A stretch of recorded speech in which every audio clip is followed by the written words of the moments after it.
It's funny. It is funny, like how like great and important and influential GoldenEye was when it was new. The controls have aged like dog shit. Yeah, dude, I was gonna say I played it on my PC with a mod that lets you use mouse and keyboard. Completely different game. It's so much fun. It's like, well, I mean, the game is always fun, but like with a mouse and keyboard, I'm like, holy shit, this is a new game. That sounds more fun. Yeah. I might have to check that out. There's plenty of mods for it that are just mouse and like M&K mods. But I hate the N64 controller, so. It was designed for a person with 3 arms. Yeah, it was an interesting idea.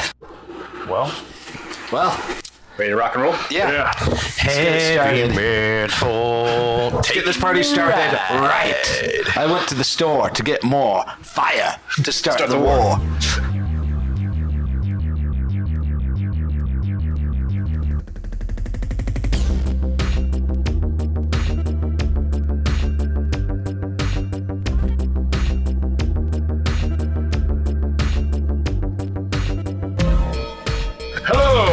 Welcome to today's episode of Side 1, Side B, with Dave and Steve and Clayton and James.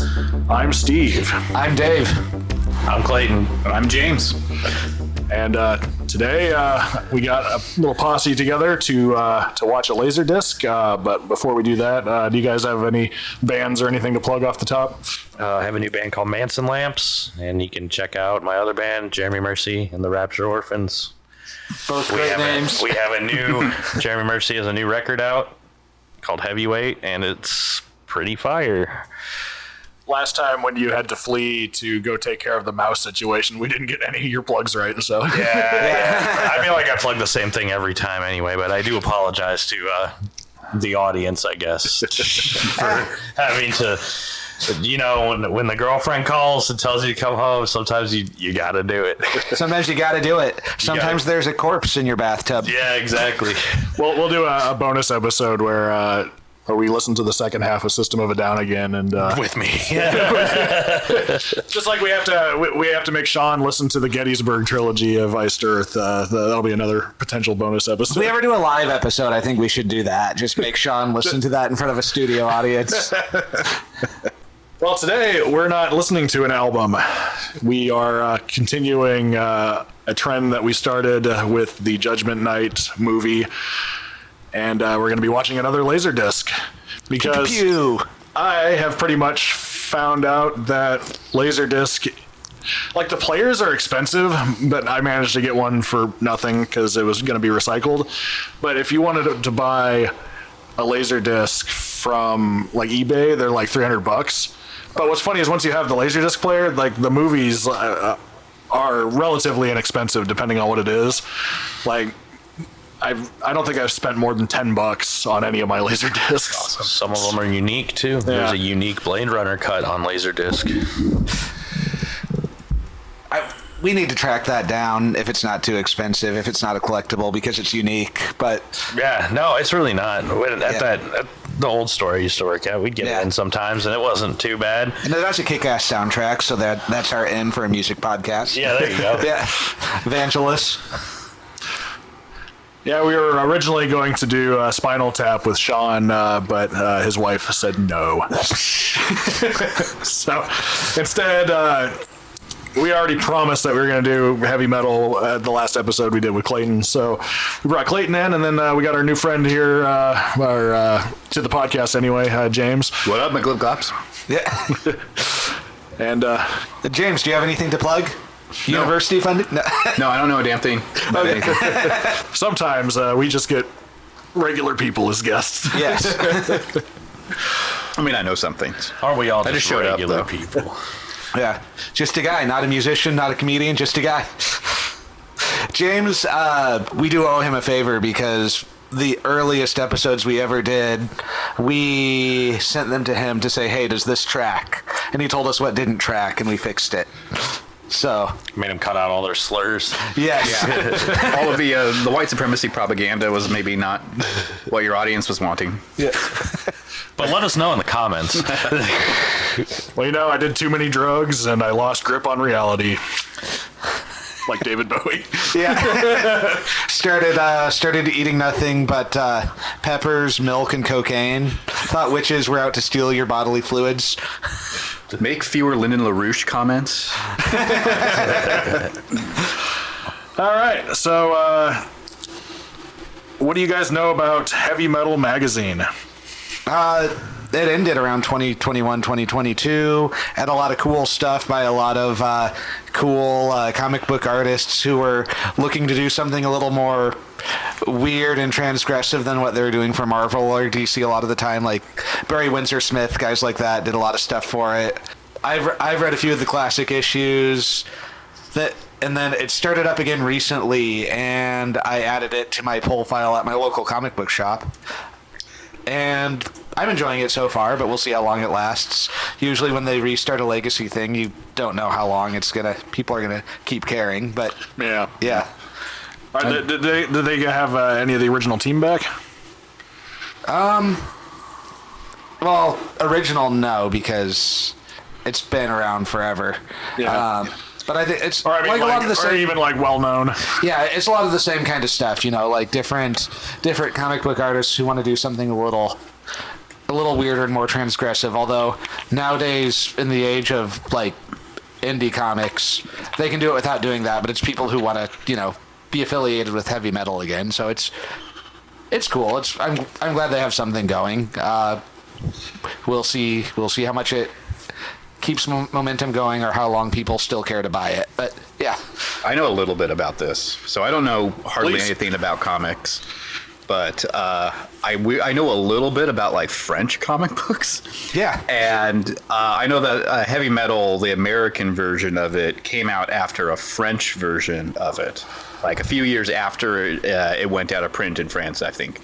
And so this is where like artists like Mobius were working, right? And I think I don't know if he's got anything going on in the movie or not, but I remember thinking like I was really into like Barbarella and Valerian and stuff. So I learned these things through other things. There's a little Ouroboros of stuff that we'll probably get into later on. That's what I knew about heavy metal. And I picked up a couple issues growing up as a kid. The biggest thing I remember about it is that I had this neighbor who was like pathologically a brat and just wanted to do crimes and be mean and like a Nelson Muntz. Yeah, and he wanted to do like he was attracted to evil shit and things like and so forth. So and he wanted to write movies that had the most gore and nudity in them, and he really loved getting Heavy Metal Magazine because it was like transgressive to some extent. Yeah. So I didn't really picking it up. I think I had a subscription for like a year or so after I graduated college, but that would have been 20 years ago now. So. I had a couple issues. I got it for a little bit. There was a gas station by my house that would carry it for some reason. Yeah, there were some good stories in it. A lot of it is just like adult. Transgressive.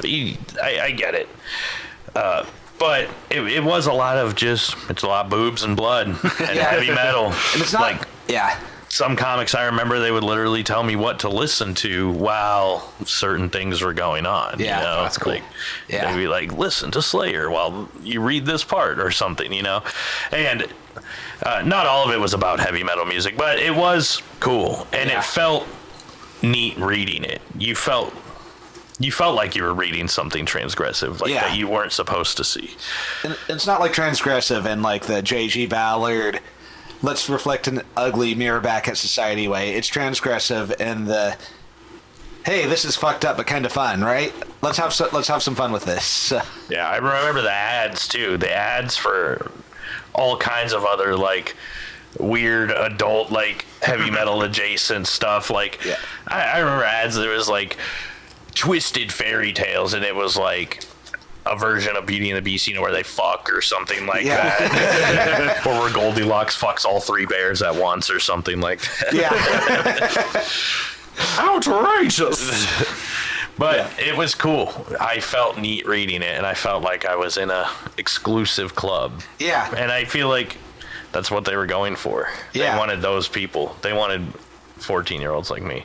Yeah, they wanted the cool 14-year-olds who would go They on wanted to play people in bands. too young to be reading Yeah. heavy metal to be That's- reading heavy metal. That's that was the target demo, where 14-year-olds that wanted to feel like they were adults, right? Yeah, so it's a 14-year-old's idea of what adulthood is like. It absolutely is. Yeah, And that's definitely what this movie is. And that's why, I mean, in South Park, they did the whole joke with the movie. I'm sure we'd talk about that later. But, yeah, you know, that is a 14-year-old's version of... yeah. Major boobage, I think they call it. Yeah, My daughter's awesome boobs. yeah. Yeah, for me, my only exposure to heavy metal is pretty much just this movie. I actually didn't know it was based on a magazine until like way later, or a comic book.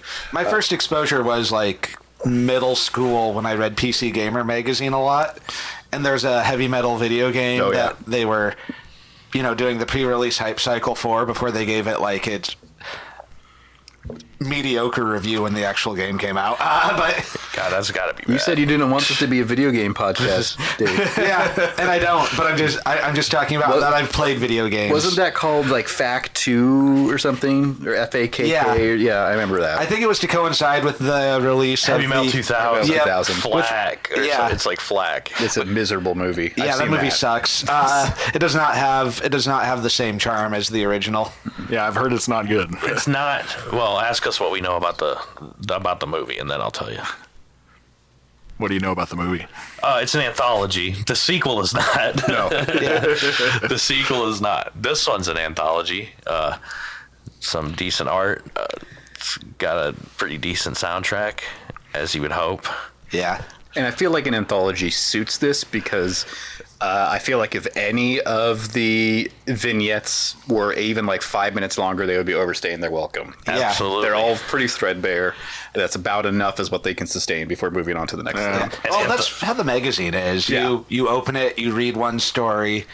That's cool. Then you read the conclusion of a different story from like that That was started like 5. several months ago. Yeah. And then it's like, oh, that's cool. Well, glad that wrapped up, but now I want to read the end of this other one that I read. And then, yeah, you just read the collection of stories in there, and they're like weaving through multiple issues, and it's a lot of fun. It is one of the things that is good because it's serialized, and it takes advantage of serialization as a format to just give you a bunch of fun little vignettes. Some of them are really good, some of them are really cheesy, some of them are outright bad, but as a whole, it adds up to awesome.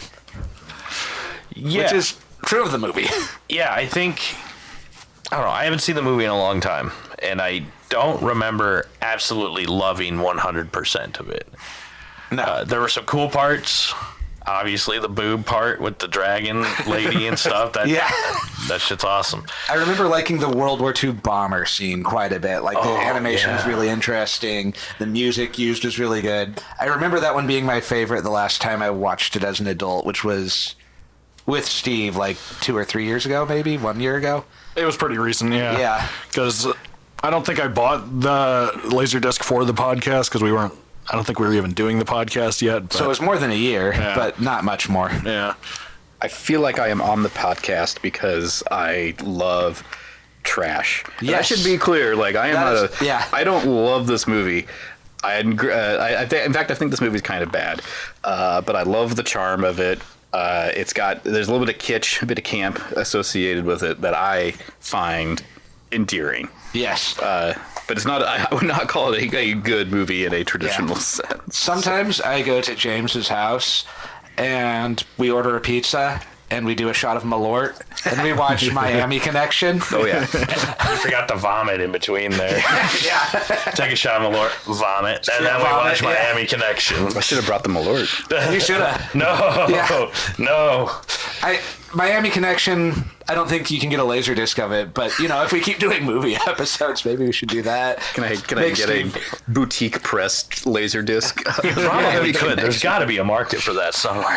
Yeah. There's got to be a company that does that. If people- Surprisingly, no. I looked into it Oh, because wow. I thought that just like in the '90s, they would still press vinyl occasionally. I thought there was probably still one company that just makes it for collectors, but no, it might be a lost technology in a true sense. Something nobody knows how to make laser discs. Yeah, the etching on it might be lost. Yeah, I don't think you can reasonably do it anymore without spending a whole lot of money on research and development. Nobody's going to do that. So but for any of our listeners who don't know the movie Miami Connection, James, could you tell them what it is? Miami Connection is about a band of college students who are all 40 that are in a band called Dragon Sound, and they play songs for kids about friendship and fighting ninjas, but they all also know Taekwondo. And the film ends with them unceremoniously murdering dozens of ninjas, and that's only barely describing this movie. Yeah, it's a phenomenon. That is all we need to hear in an episode that isn't about it. I think because it has to be experienced. It's a good music podcast movie. Yeah. So. Oh yeah, it is music related, so it counts. Yeah, and friendship. Well, circling back to heavy metal, I became aware of it probably around the time I was getting into the Dio era of Black Sabbath, because I saw that they recorded a version of Mob Rules for this before the Mob Rules album sessions. And personally, I like the version of Mob Rules that's on this soundtrack better than the one that we got for the album. Are they two different versions? Yeah, I had no idea. Yeah, I guess they had to re-record it because they wanted the drums to be consistent or something. But the version on this soundtrack's a little, what's the word I'm looking for? Well, the drums aren't consistent on it. Yeah. Let's see. And of course, from there, I checked out the movie, probably rented it on DVD or whatever at the time, just because it's probably like a cool teenager thing to do. Oh, we should check out this old 80s animated anthology thing. And then, I did that. And then I bought it on Laserdisc years later, and now we're going to talk about it on the podcast. And never looked back. Hell yeah. I rented it too from Hollywood Video. Shouts out to Hollywood Video, if you know Hollywood Video. I probably got it from Hastings. Nice. Because we had a Hastings store in Fremont that was really fun to always be in. Town Hastings. Yeah. Like, you had to go all the way to Hastings to rent videos, dude. I grew up in Kearney, and they had a Hastings, and Hastings was the cultural destination, like the nexus of anything worth checking out in that town. And yeah, I'd actually been to that one because I dated somebody from Kearney, and anytime I'd go visit them, I'd go to that Hastings as well. A shocking amount of anime in the late 90s. I don't know how they got away with it. Yeah, that's probably where I got a good, half of my CD collection is probably from Hastings. Nice. So, but yeah, this movie came out in 1981, directed by Gerald Potterton, and produced by Ivan Reitman. Oh, Ivan Reitman did this? And Leonard Mogul, who was also the publisher of Heavy Metal Magazine, which was the basis of the film, obviously. Oh, obviously. Was it? Okay. I didn't put that together till now. I thought we were just talking about the magazine because they shared the same name for some reason. Coincidence. It stars the voices of Roger Bumpass, Jackie Burroughs, John Candy. Yeah, he's the sleazy cab driver guy, right? Yeah. Joe, is it Flaherty? I don't know. Don Franks, Marvin Levitt, Marilyn Lightstone, Eugene Levy. Oh.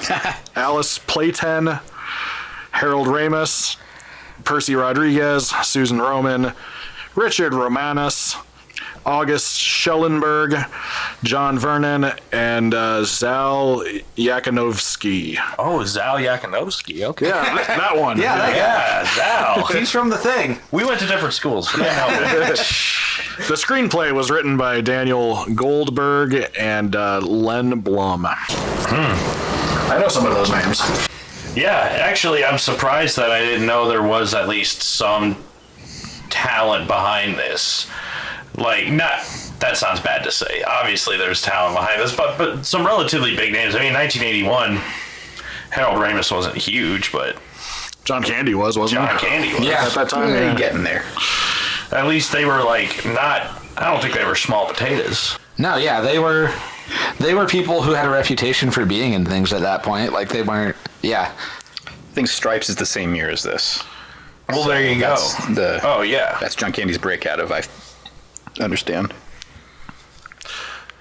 As y'all mentioned before, this is a anthology of various science fiction and fantasy stories that were adapted from the Heavy Metal magazine, but it looks like it also has some original stories.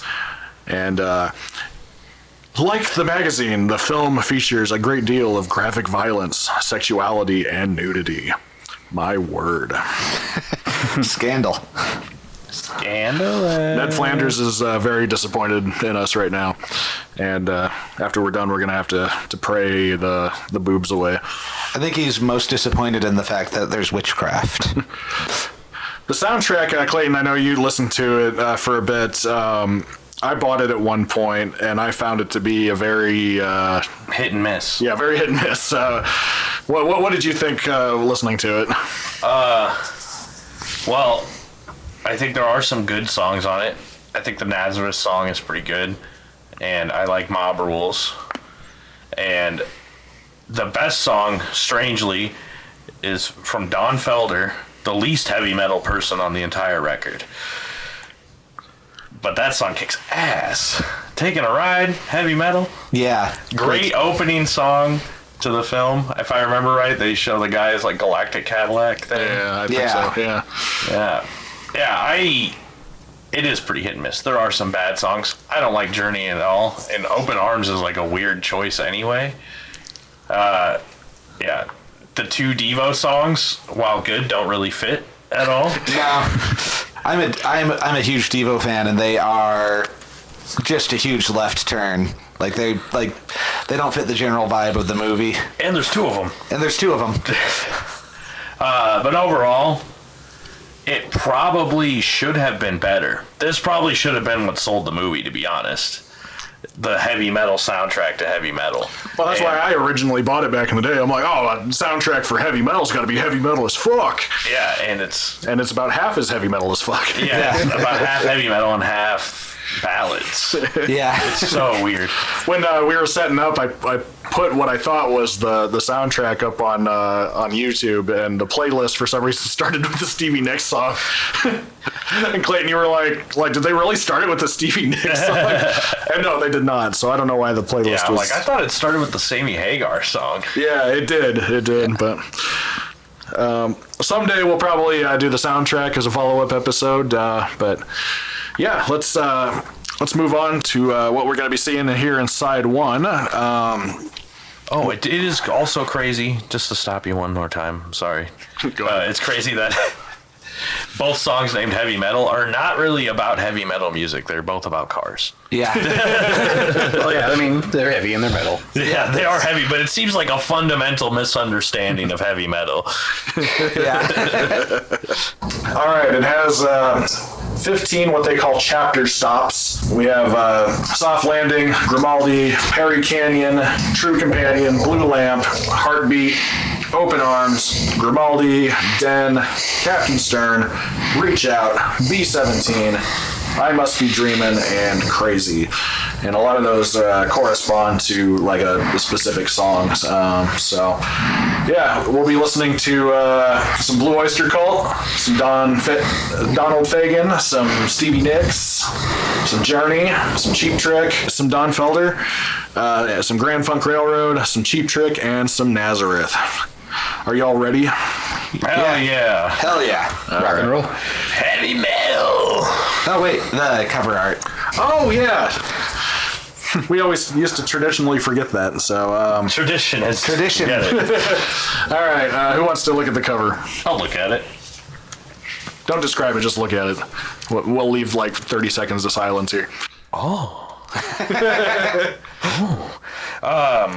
It's a lady riding a dragon. There's some parts of it that are really weird. It's honestly, this probably could have gone through one more draft. Her eyes are kind of like oddly placed. Her head's in a weird position. The like buckle where her belly button is, it looks like it's like a growth on her. It's really weird, honestly. Here, please. I mean, I feel like it may not be made for the most discerning of tastes. Yeah, but if you're gonna make the heavy metal movie, like, make her face look okay. Yeah. Her boobs are oddly reserved. This is definitely the height of airbrush onto the side of a van technology. Yeah. So, Dave, when you were looking at it earlier, you mentioned you liked a blurb on it, so. Yeah. The back, there isn't much art to speak of. It just is a very, very long-winded description of it in very tiny text. But there is a great blurb from the Los Angeles Times on the back, which is, the most expensive adolescent fantasy, revenge, fulfillment, wet dream ever to slither onto a screen. I don't think that's true. I think whoever wrote this has never watched anime. I have an additional comment to that. Looking at the top reviews on Letterboxd, and the most popular review is that this is Fantasia for people who had to repeat the 9th grade. So. Nice. Damn it, I was trying to think of a good Fantasia joke the whole time. Letterbox always beats me to it. Letterbox. My favorite thing that I've ever written for Letterboxd is probably my review for Altered States, which is just going to plug my own Letterboxd account now. Put your Letterboxd account in the comments. Yes. He does this every time I talk to him. Yeah. My review for it on Letterboxd is, I've known a few guys who have gotten way too into psychedelics, then started talking about God while wine drunk at parties and making everyone else uncomfortable. They ended up becoming adult Catholic converts, so more scary than the movie. Which movie is that for? Altered States. Oh, okay. But yeah, this is... My other favorite is my review that I've written is my review for Willard, which is Rats Want Me and Women Fear Me. But yeah, Letterboxd is great, though. Like, yeah, we'll add that to my socials to follow because it's fun. It's like Goodreads for movies, but also less toxic than Goodreads. You don't get YA authors starting fights with 14-year-olds and trying to dox them. That you're aware of, anyway. That I'm aware of. Not yet, anyway. Not yet. That'll probably inevitably happen, but... All right. So, we have any other thoughts before we press play on this Play that sucker. ancient bastard? Take the ride. Heavy metal.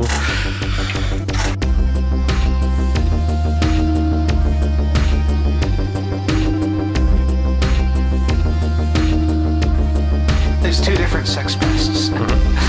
All right. Welcome back. We just got cut abruptly right in the middle of a segment. But yeah, we're back from side one. And what'd you guys think? Cheesy fun. There was one segment that was legitimately good, and it was the one that I said was legitimately good at the beginning of the episode. Still is, but the rest of them are varying degrees of quality. There's laughs to be had. When it leans more into humor, with the exception of the one good segment, it tends to be better than when it tries to be a little too self-serious. The less it tries to tie into the framing device of the floating green ball talking to the girl, the better. And when it tries to like act like there's some kind of moral lesson to any of them, it's just stupid and feels forced. But yeah. Man versus Green Ball is one of the primary conflicts in fiction. Yeah. I learned about that in English class. Yeah. What's everyone else's thoughts? Go ahead. I thought, like you said, it was varying degrees of quality, ranging from okay to pretty good. None of them were like offensively bad, but I do think most of them have like, they don't really conclude in a satisfying way. They just kind of end. Yeah. It's like they had so many ideas for like segments, but they just ran out of time, and that's why some of them look like shit. Yeah. And then when they try to conclude it with like some kind of lesson about strong-willed people resisting corruption, it's like, I didn't get that from anything in there. Yeah, what are you talking about? Yeah. This poor girl that this green orb has held hostage in this house. Yeah. It's just monologuing at her. Yeah, she's just like, what are you talking about? What do you mean? What lesson? I like how when the first segment ended, one of you said, was that really age appropriate for me? I also, one thing I like, I guess this will be starting to get into it scene by scene, so James, any thoughts before we get to that? On this viewing, I think I'm just kind of struck by how every segment is hideous, but not in the same way. And so just each one of them I've been watching, fascinated by the choices in animation. Are they... I don't know. I struggle to call any of them like intentionally stylized. I can't tell if they are just cheap or if they're just not the most competent of artists. Has been my experience. Sorry, that's mean word language, but I don't know. Yeah, I'm wondering if it was budget time. Yeah. All that. This is also what I mean when I said about the thing on the back. This is definitely not the most expensive. This does not seem like they were, fantasy. Give me $200 million on the heavy metal movie. Yeah, right? Yeah. Yeah. 150 million of it was spent on cocaine. Yeah. I read that each segment was sent out to a different production studio. Mm-hmm. So, and I noticed that the animation was very inconsistent. Like, I thought that the animation in the Captain Stern section was... like really good, and the B-17 one I thought was really good, but all the other ones were very inconsistent. Mm-hmm. And the intro, the intro was cool. That was actually stylized. Yeah, the intro right until he lands, and then they really give up bad. On the one interesting thing happening with like the rotoscoping. But I also like in a lot of the different segments, like especially Harry Canyon, there's like something that I see a lot in comics where there's too many lines on people's faces and it looks weird. Absolutely. That was the biggest offender, but a lot of them, not all of them, but a lot of them were in this. Every frame feels like the intentionally elaborate gross out images from a Ren and Stimpy cartoon. Like when they zoom in on people's face and you can see all their wrinkles. And then moving on. Yeah. The SpongeBob zoom in. Yeah. Exactly. The RFK face zoom in, yeah. Another thing that I thought kind of struck me is it just seemed like... Remember the Behind the Bastards episode where he was talking about, what was it, like... The story where the lady got like ripped apart by crabs after they had sex, like those kind of stories. Yeah, like the men's novel, men's magazine stories, where there'd be like some awesome guy who was good at sex, and his fiance would get ripped apart by wild animals. Yeah, which is nice, and it's clearly like written by some like horny guy's fantasy of how easy sex should be for them. Yeah, I would say that actually is a big difference from the magazine that I notice. A lot of the magazine is not like I had like a guy in my head, the Man of Bronze. Do you know what I'm talking about? What the fuck is that guy? Charles Atlas? No, God, he's like an old 40s, 50s like man's man pulp guy. God, now it's gonna drive me crazy. It's gonna. Are you fuck thinking up of the actor? No. Okay.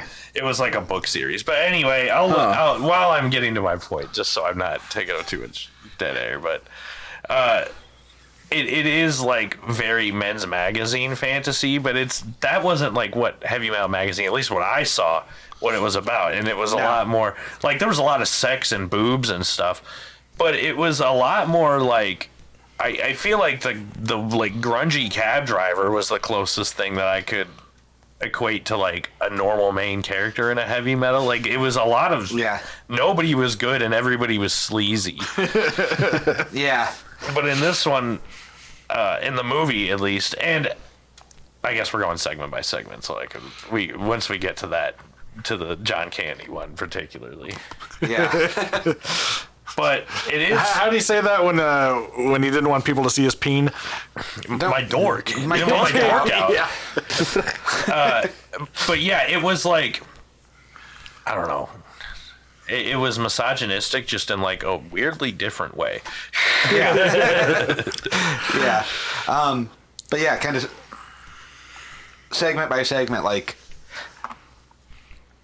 it's interesting to see like how it's soft landing, like the credit sequence is listed separate from Grimaldi and like any kind of chapter thing, because like it's real cool. Here's this really cool guy doing a cool thing, landing his car in an astronaut suit by his farm, and then immediately when the framing segment actually starts, it's just melt his face off. Yeah.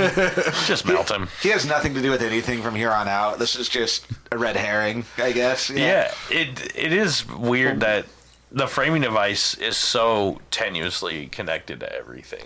Yeah. Like, really, it's just, this lady's necklace. Like, when did she get the... Yeah. No, wait, we're talking about the first The one. Lochner is making her go through his Facebook memories. Yeah. It's like, I think this would have been better without the framing device if it would have just been different segments. Yeah. I don't know.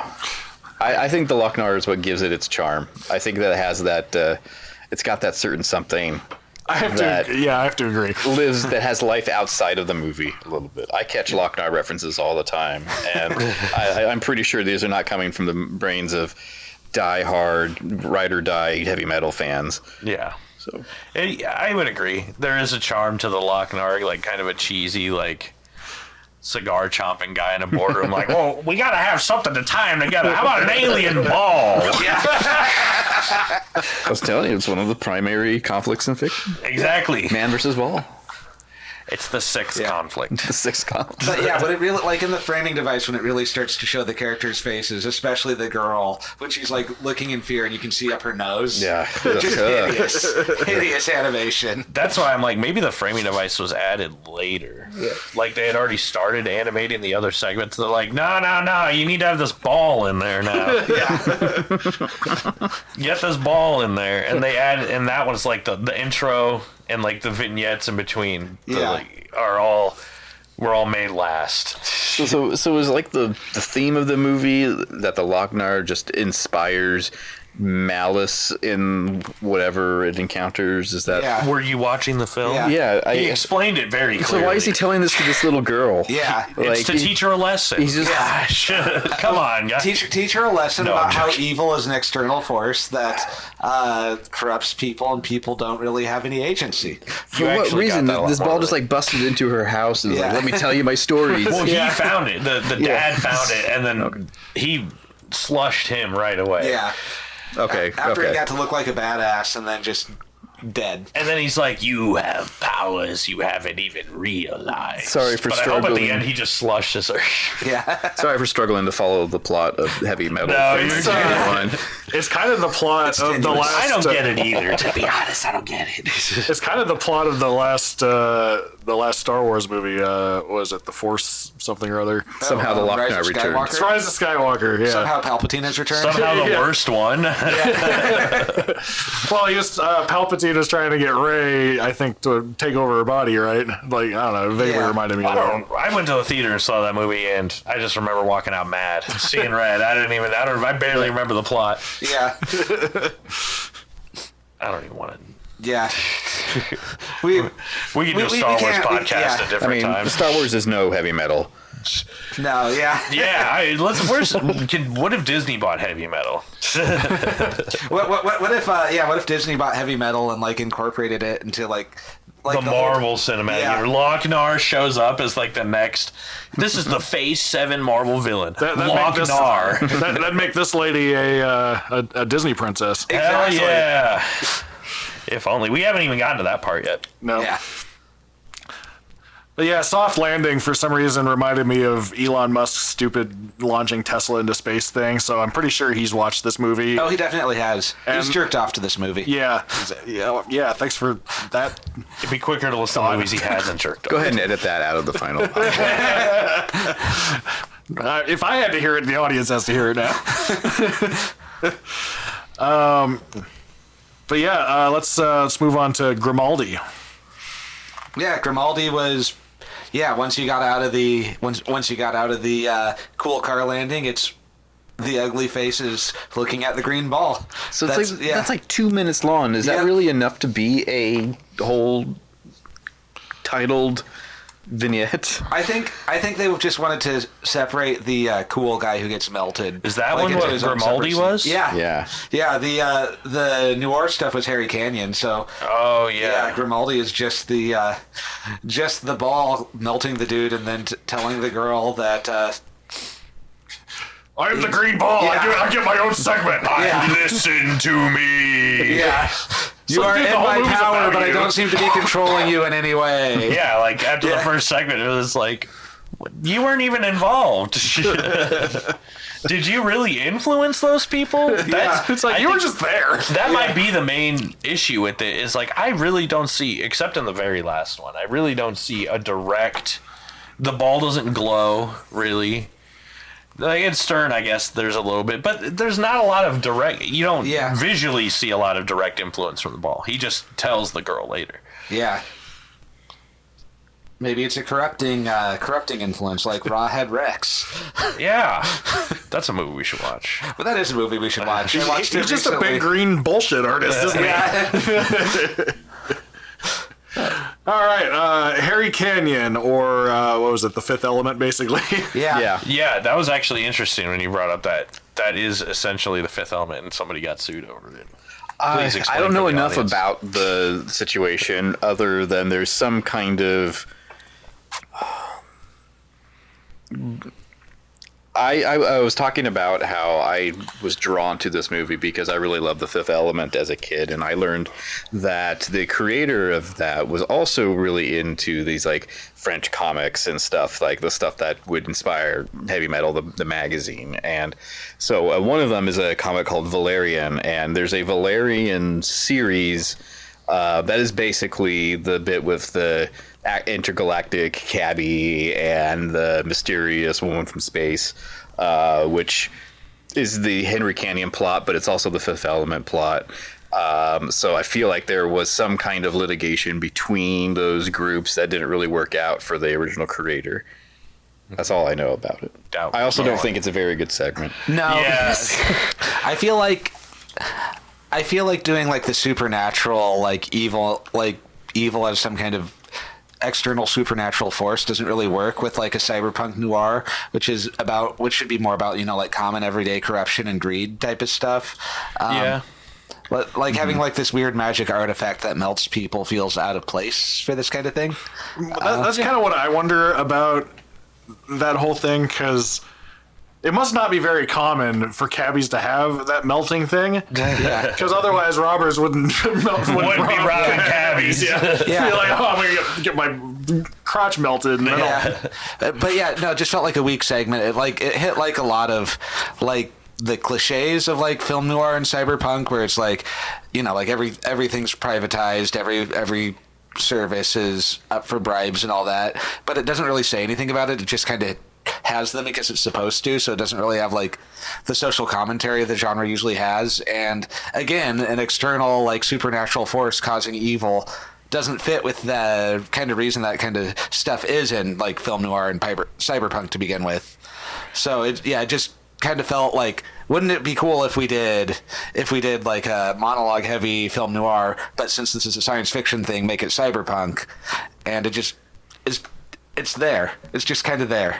Yeah, and it's fuck ass ugly. It's It's really ugly. I think this is the ugliest faces in the movie, and that's even after the framing Yeah, device. it's probably the ugliest animation in the whole movie. Yeah, and I agree that it doesn't really fit, but also the Lochnar does nothing in it. No. Harry, we can't say that he corrupted Harry Canyon because Harry Canyon was the same dude at the end, vaporizing people in the back of his cab. Yeah. He didn't even give a shit about the fucking alien artifact. Yeah. It just melted 2 people and was there. Yeah. Like, the 2 people it corrupted were dead. Yeah. So, what did he even do? And then he comes back, he's like, learn this lesson. Yeah, it's like, what lesson? What lesson? that some cabbie ate like a marshmallow and whipped cream sandwich in the Don't future? fuck with Harry Canyon. That's the lesson. Even the Lochnar got out of that, because he would have gotten in the back of the cab and just got vaporized. They fall for it every time. He didn't even feel sorry. He's like It's like, oh man, she had nice boobs, but she tried to rob me. Melt. Yeah. Yeah. I did like the little moment that, do you really want to do this? And she was like, yes, and then melt. It was like the best acting in the segment was him feeling regret about Having vaporizing the hot chick that he slept with after meeting. And they referred to it as one hell of a She tip. slept with him. She made the move. She did make the move. She came in there naked. Yeah, yeah. So I misspoke earlier. I looked further into it, and the Valerian guy actually really liked The Fifth Element and worked with him on it and stuff. He actually tried to sue Star Wars. Tried to sue George Lucas for Star Wars. So. Yeah, interesting.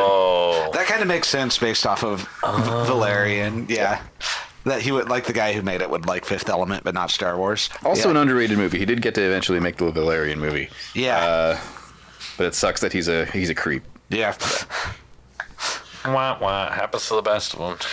Yeah, my final thoughts on Harry Canyon is it's very entertaining. It's just, not. It's not good. It's fun to watch. It's not good. It reminds me of that Dick Tracy movie, kind of. Like, the bad guy has, like, a really specific facial deformity. And, like, it's all like, yeah, see? I do like it that the villain looks like Kingpin from Yeah. Marvel. Yeah. I think Den is a big upgrade, though. Den is a big upgrade. Den fits the vibe for like a floating evil orb thing much better than Henry Canyon. Yeah, or Harry Canyon. I think Den is also the segment that is most like clearly associated with this film in my brain. Like when I think of it, I think of the Den segment before any of the other ones. Even the Dragon Lady. Even the Dragon Lady, yeah. Yeah, this is the kid one. Yeah, the nerd. The nerd one. Yeah, this one was very Doc Savage. That's who I was thinking of. Doc Yeah. Savage. This one was very like 50s pulp man magazine, like fucking babes and taking names. Yeah. But it also felt kind of lame. Yeah. I don't know what it was about it. Yeah. It was so simple that like it was just kind of lame, and I didn't. This also was the biggest offender for like voices that did not match the body when all these hideous people have like handsome admin voices. And a lot of it feels like it was done in post or in pickups. Yeah, exactly. My dork out. It all said that. They had the guys record it, and then they just like animated to the voices. He's like, well, this guy's supposed to be a monster. Yeah. Yeah, it kind of reminded me of this video game called Lester the Unlikely, Yeah. where you're like a nerd I remember starting Lester. out, and then you become like a tough guy. So it's like a nerd becomes tough guy story that, I don't know, is a little patronizing in some aspects, I think. But it's also a lot of fun. Like the fight sequences are a lot of fun. The main character, like when he's in his like big strongman body, it's like it's a pretty featureless body, you know, like no hair, no body hair even, just like a kind of blank face. We just know he's packing. Yeah, he's just Judging by packing. the ladies' reaction, we just know he's packing. Yeah. He's slanging meat. Man, nothing for 18 years and then twice in one day. Yeah, but yeah, it's fun. It's cheesy. It's a little bit self-aware. Like when they try to force like a moral lesson to it on the end, like he's some kind of uncorruptible paragon, though that just feels like it's out of nowhere. It's just like tie it in somehow, make it give him a reason to be showing it to the girl. Yeah, this is also a pretty misogynistic segment, but misogynistic in kind of like a quaint way. Like, Yeah.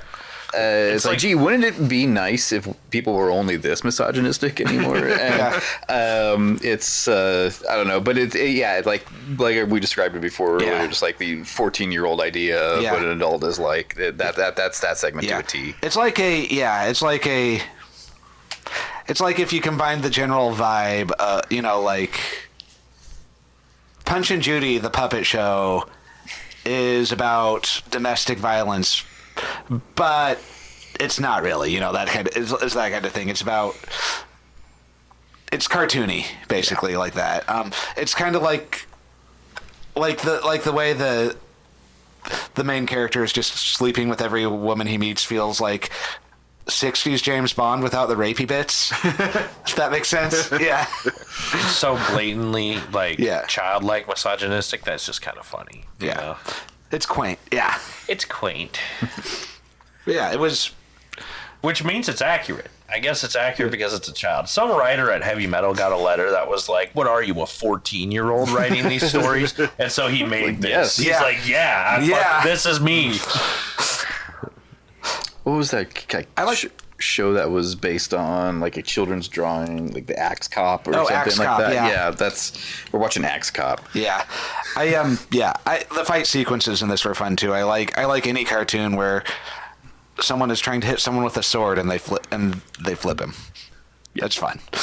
This is also one that Dave and I, we watched The Spine of Night together some time back, and I think that movie has quite a bit of DNA shared with this, and the fight sequence in that, I'm reminded of it quite a bit. Yeah, here. Spine of Night was a good movie. It's if someone tried to make a more serious version of this, basically. It's very Golden Axe. What's next? Yeah. Next up is Captain Stern. Steve's favorite. Yeah, Captain Steve. This one, it's like if Zap Brannigan was like lawful evil, I think, and like everyone hated him. They said 37 counts of rape in his. I don't know about lawful evil. Yeah. Yeah, good point. The interesting thing is, it's like they say the character is a rapist, but this is like the first segment where like a woman isn't objectified in any way. So it's all a wash. This one is basically just a joke. Yeah. That's all it is one like joke sequence. Like they add one moving violation to the end of his charges. Like it's the worst thing too. The guy stands on the trap door at the end like he happens to be standing on a trap door. That's the punchline of the joke, right? Is the last thing that happens, and it ends in murder. Yeah. That's one of those segments where I could see you being tricked into thinking that Green Ball Dude is causing... upon my first viewing, I thought Hanover Fist would turn into the monster guy because of the green ball. Yeah. But then you realize he's in on the scam. Like, yeah. So what did Lochnar do? Who did Lochnar corrupt? This is the plot of the good, the bad, and the ugly. Right. This is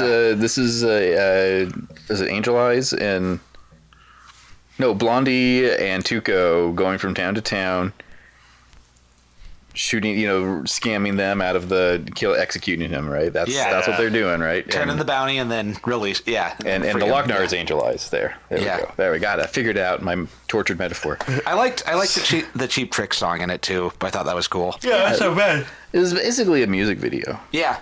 Because most of the segment is just watching the guy in Hulk mode breaking shit. Yeah.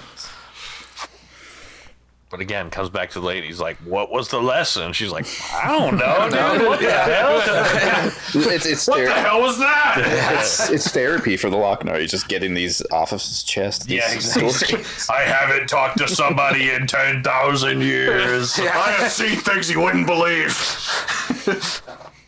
Traveling forwards and backwards in time.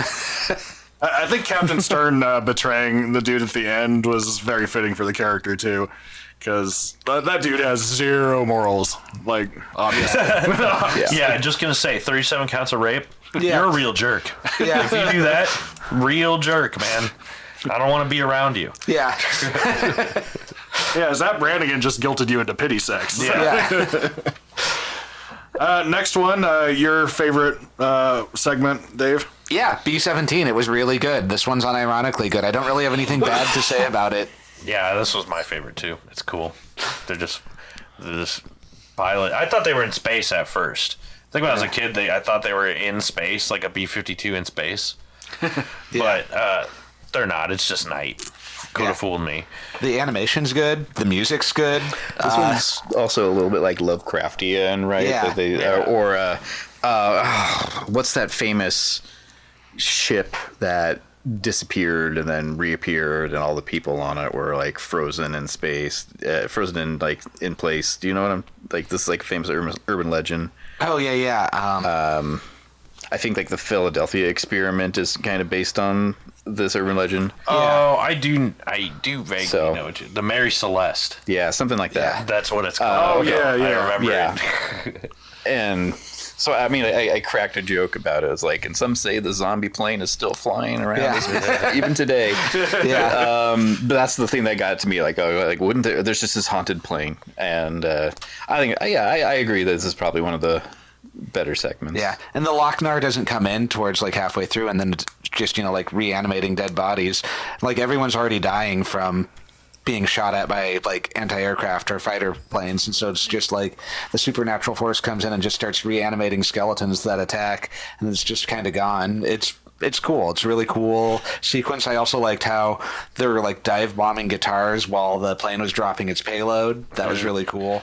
It reminded me of the dive bombing synths from the Perubu song 30 Seconds Over Tokyo. Yeah.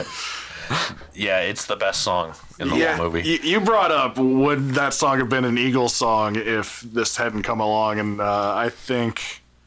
Yeah, would Don Felder have pitched that? Did he have that song in the bank already and would have pitched it to the Eagles if he wasn't fired? Like, only a year or two before this movie came out. Yeah.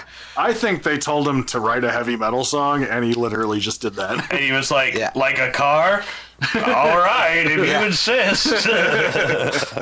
Well, like in 1981, there was like muscle cars was still a part of the heavy metal thing that it really wouldn't be for much longer. But it's not a stretch, but also it does seem like a misunderstanding of the term heavy metal. Yeah. Well, and I think the term heavy metal came from a criticism where it's like, it sounds like a bunch of heavy metal clanging together. So, hell yeah, brother. And then industrial came along, which was literally just that. And that dude has never even heard a blast beat. Yeah. Okay, next one, So Beautiful and So Dangerous, which was very rudely interrupted halfway through. I think this is the worst segment, and part of it was getting interrupted, but... It's a pretty bad segment, but I do really like the smiley spaceship, right? Yeah. That look like the Have a Nice Day emblem, like that's very 70s stoner coded. Yeah. That's a pretty iconic like heavy metal image. Like when I see heavy metal like advertisements or something, it would put like that's like a classic heavy metal cover. Is that ship? I think it's even on the back of it. Yeah, and then maybe part of the reason is just because watching it on Laserdisc, it just kind of stops in the middle of it. And maybe once I have seen the whole thing again and can process it. I'm pretty sure the plot of the segment is that the aliens are high, and that's funny. Yeah, and that's it. That's it. That's the joke. I do. This is Cheech and Chong in space. Yeah, I do like the chillin' aliens. Like, I like when aliens or even just space stuff is like mundane. You know what I mean? Like these aren't like all powerful aliens. Like they're just some bros out there chilling. Yeah, they're just some normal dudes. It is funny that they accidentally kill the scientist they're trying to abduct. Yeah. Well, I think he was a robot or something, wasn't he? Yeah. Well, they pick up the lady on accident. They're like, "Oh, we can't take you back." Yeah, because of Yeah. Then it's like, all right, you're horny. We get that. But I like that. I mean, I like that in science fiction when like things that are supposed to be big and grand are like just kind of dudes doing their job. I agree. I think that's a funny framing. Well, all right. So so we'll have the other half of So Beautiful and So Dangerous. So we'll look forward to being able to hear Don Felder again, Trust, and then Sammy Hagar with the title track, Heavy Metal. And Black Sabbath is on this side too. Yes. Then we'll have another Grimaldi And then Tirana with Black Sabbath and Devo, Grimaldi again, and then end credits with Devo, and then we'll have a deleted sequence to look forward to. So all right. Any other thoughts before we flip this thing? If you haven't seen this movie, I know we're making fun of what doesn't work about it, but like the charm of like all the weird animation and just like the weird scrappiness to it, it is worth seeing if you haven't. There's a lot of fun to be had. It feels longer. It feels long though. It's only 90 minutes, but goddamn, I feel like we've been watching this movie for 2 hours. Yeah, I do think you could do worse. There are less entertaining cult movies out there. Yeah. So. Yeah, I do think it's very entertaining through and through. Even the parts that are cheesy and bad, I think, are great. And I don't know, that's how I feel about like bad episodes of Star Trek too. It's like even when they're bad, they tend to be good. So it's a lot of so bad it's good kind of stuff. I feel like, but yeah. Anyway, let's throw this on.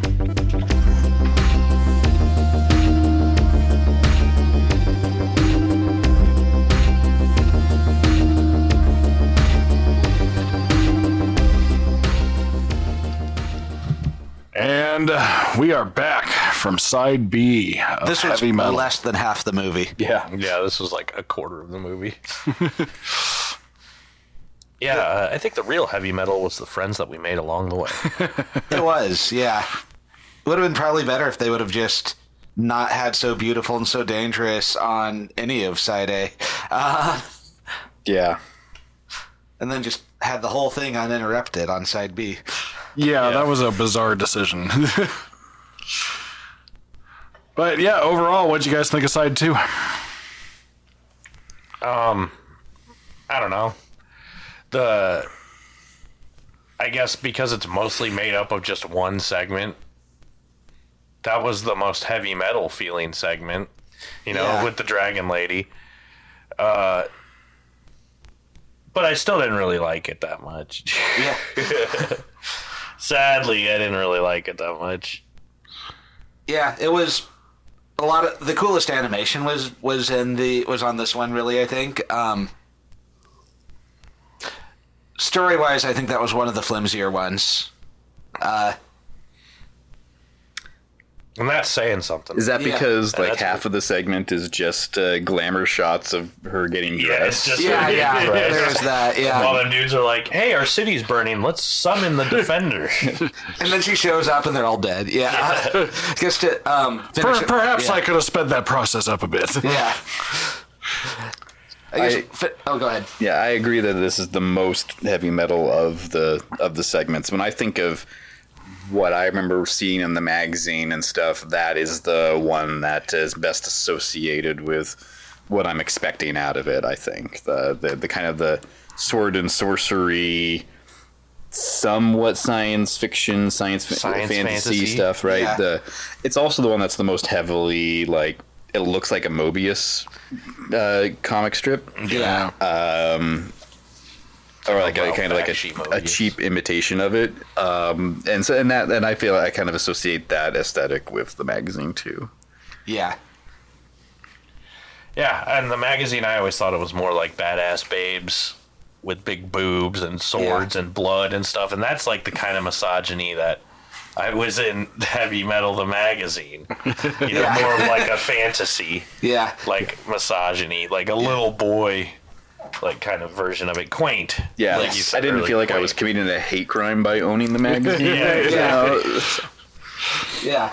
I guess So Beautiful and So Dangerous, we should talk about the end of it here since it's on there.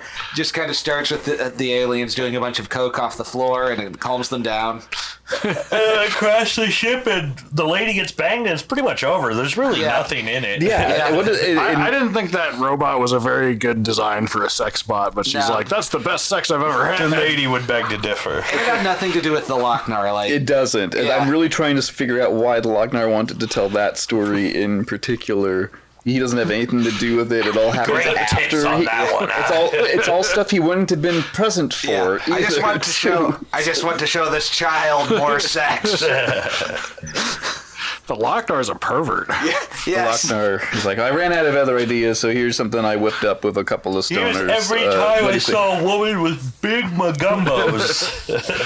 Yeah. That segment kind of reminded me of Hitchhiker's Guide to the Galaxy mixed with Spaceballs. Yeah. I think there was potential there, but it was not realized. Yeah. I kind of felt that way about like both this and the Tarna segment. Like the Tarna segment almost seemed like, I don't know, like a pitch to a studio on, hey, let's make an animated series. Yeah, or a movie. Like that was the like pitch that they gave them.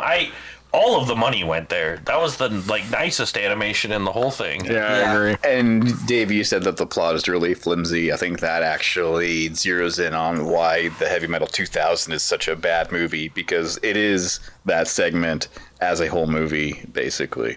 Yeah. Just none of these plots are interesting enough to hold that much runtime on. I think that's the reason this one has so many like glamour shots of nothing going on in it, because they don't really have any plot to fill it with. So. Also, they had her not speak. Yeah, which is fine. Doesn't say anything. But Phone ran out of battery, so we're going off of memory rather than notes. that's fine. Yeah. There wasn't much to remember on this one. True. I mean, honestly, it's like there's not much to talk about in the second half because it was so short, and there really was like very little in terms of substance in them.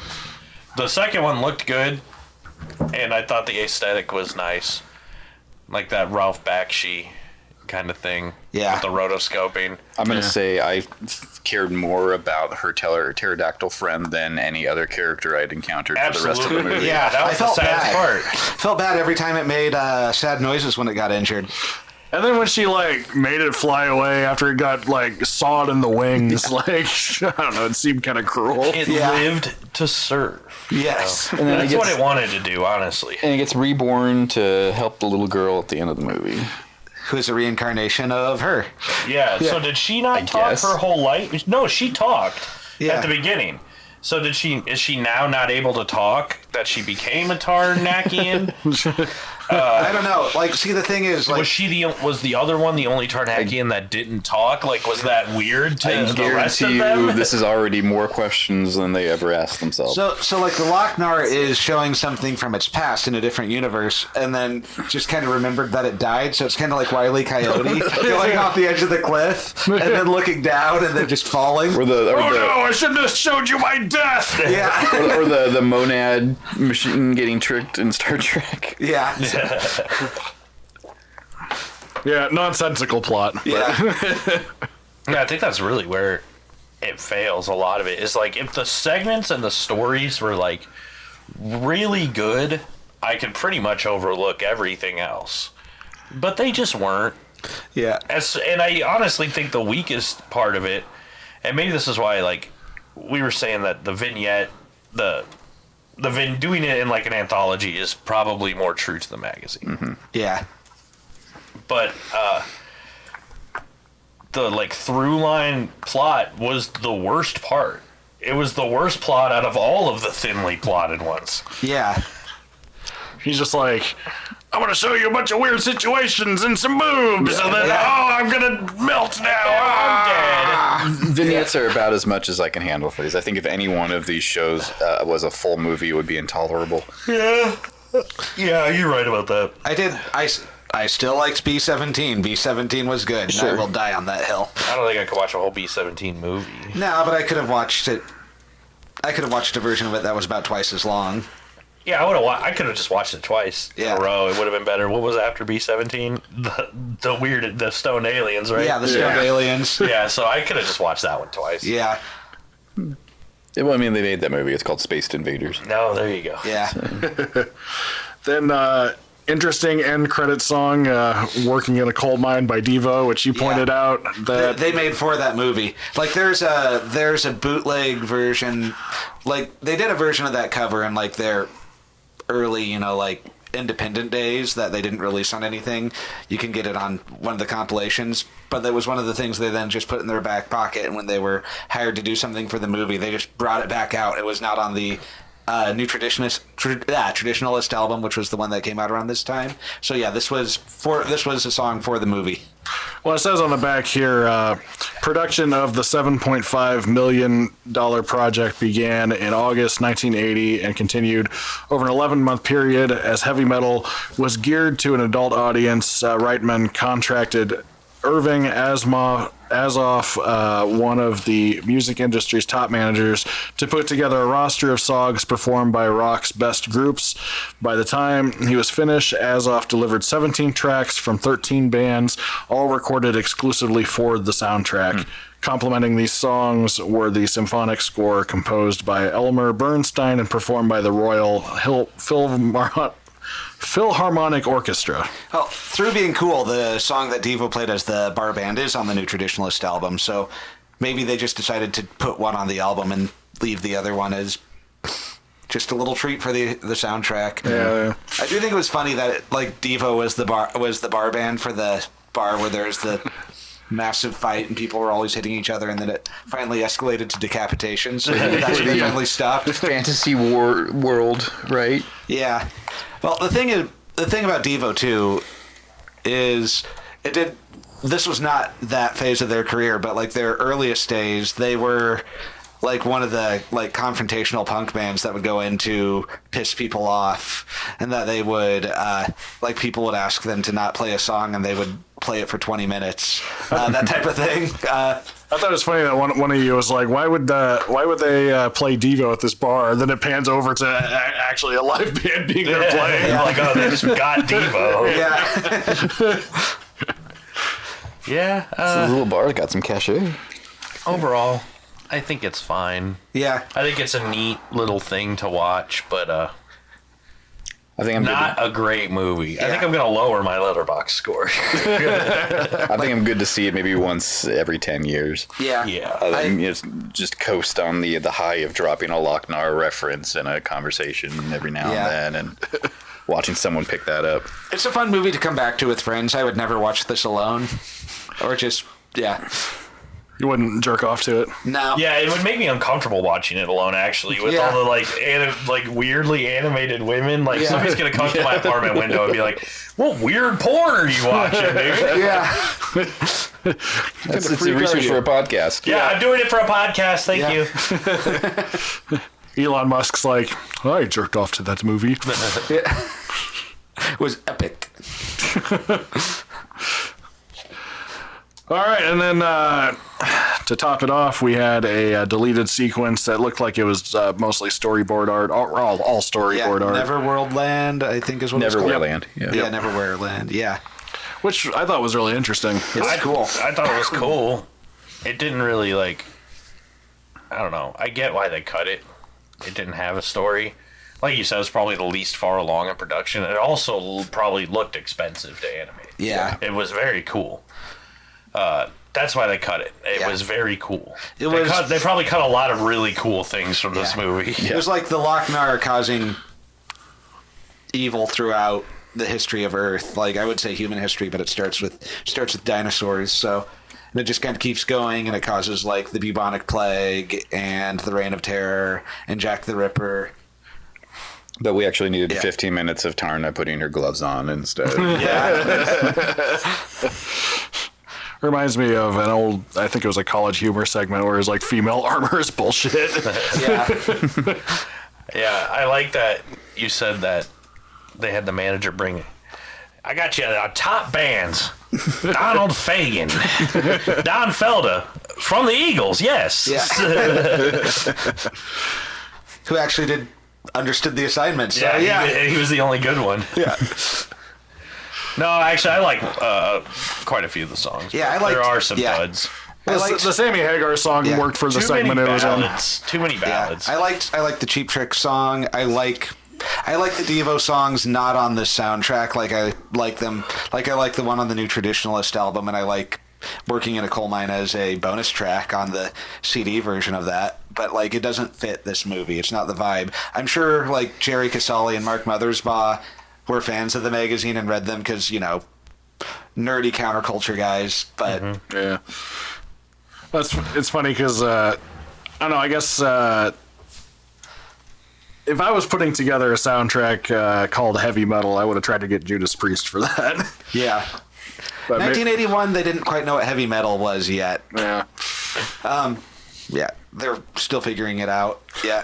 But they did get Black Sabbath, so Yeah. Yeah. good on them. Yeah. I think Thin Lizzy would have been good on this. Oh, that would have been a good Yeah. choice too, yeah. Well, all right. Well, that was a movie. Yeah. That was. Honestly, I don't have much else to say about it. If I'm you've never sorry, seen folks it, at home. I recommend watching it with friends, maybe once or twice, years apart. Get real high and Yeah. watch it with your buds. I actually don't recommend it.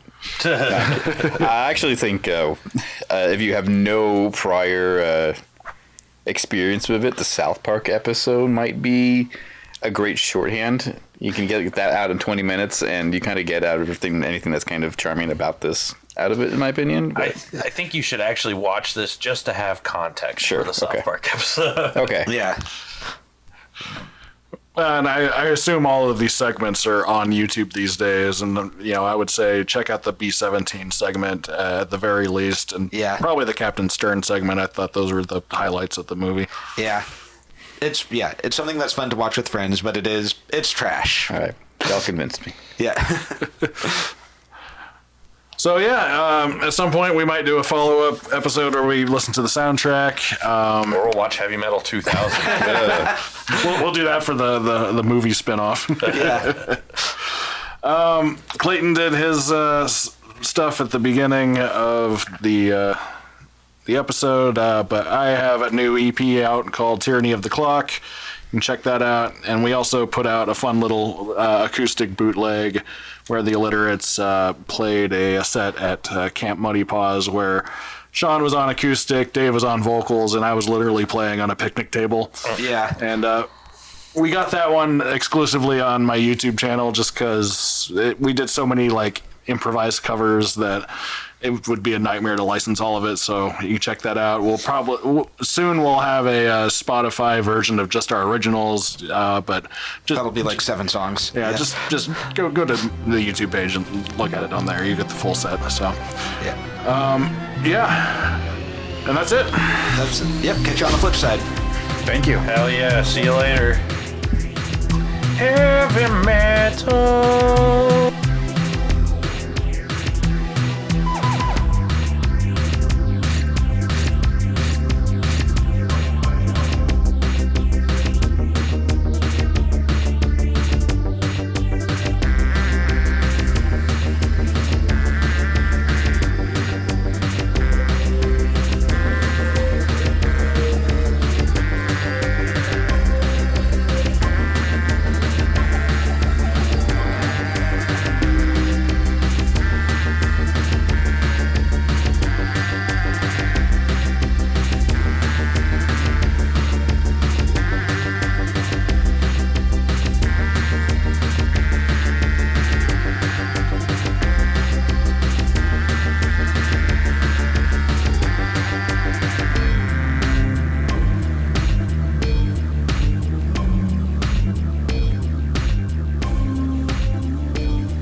Side 1, Side B with Dave and Steve is a Floof Goof Studios production.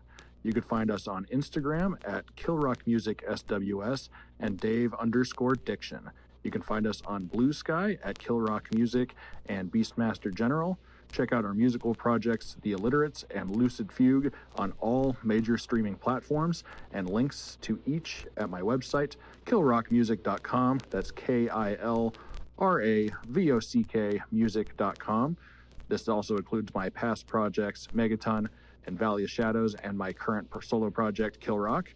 You can also find Dave's past project, Gong Farmer, at GONGFERMOUR.bandcamp.com. Thanks. Everyone we worked with is dead. Really ripped. Yeah. I need to change my pants. Check. Check. Leonard Bernstein. I hate it so much I skipped the whole Destroyer. Allow me to play you out. Dirty Dave just pooped his pants. Yes, indeed. Perfect hooker murdering song. Kick out the jazz, motherfucker! Are you ready? Steve's got some cheese. Get my podcast voice ready to go. Jaw Wobble. What a name. I'm Ivan Moody, and I'm having a psychotic break. Testicules. That is a fun fact. There's a jazz hole. What do you mean the song is called Sweet Pea? Now that we're done with Steve's Rorschach test, let's talk about the album. For fuck's sake. That's not very Zizian of you guys. It's a professional operation over here. This is Fantasia for people who had to repeat the ninth grade. Heavy metal.